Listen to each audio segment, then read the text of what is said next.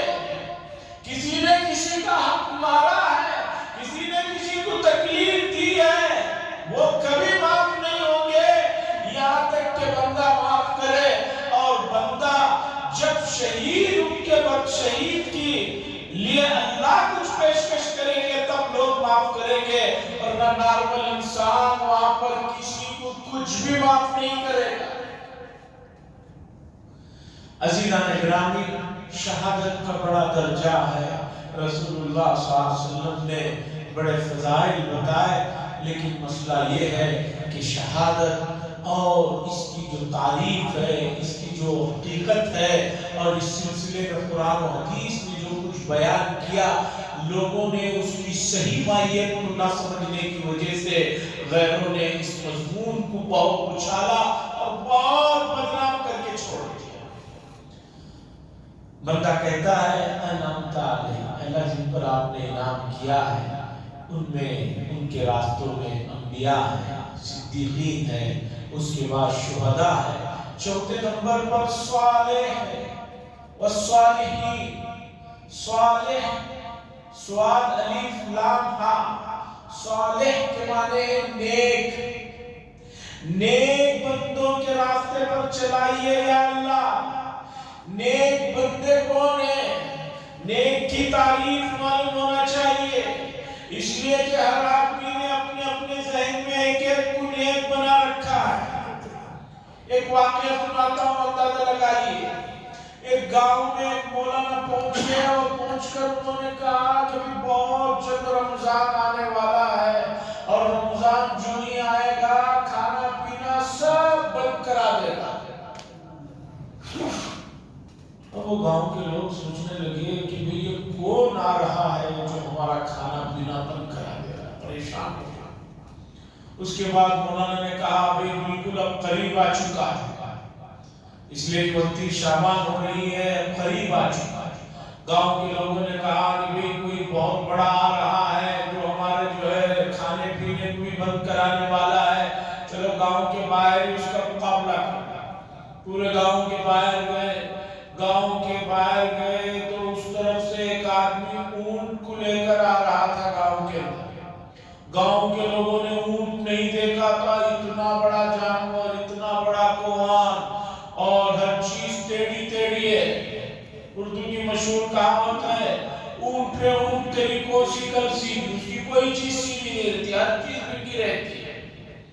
لوگوں نے دیکھا کہ بھی اونٹ آ رہا ہے تو یہی ہو سکتا ہے جو ہمارا کھانا پورا یہ کھا لے گا، ہمیں بھوکے رہنا پڑے گا۔ پورے گاؤں کے لوگوں نے مل کر جو ہے اس اونٹ کو ذبح کر ڈالا اور خوش ہو گئے کہ رمضان تو ختم ہو گیا، جو ہمارا کھانا بند کرنے والا تھا اسے تو ہم نے ختم کر دیا۔ اب آئے پھر فجر کے بعد امام صاحب نے کہا بھئی انشاءاللہ آج رات سے رمضان شروع ہونے والا ہے۔ لوگوں نے کہا حضرت وہ تو ہم نے کل ہی اسے ذبح کر ڈالا۔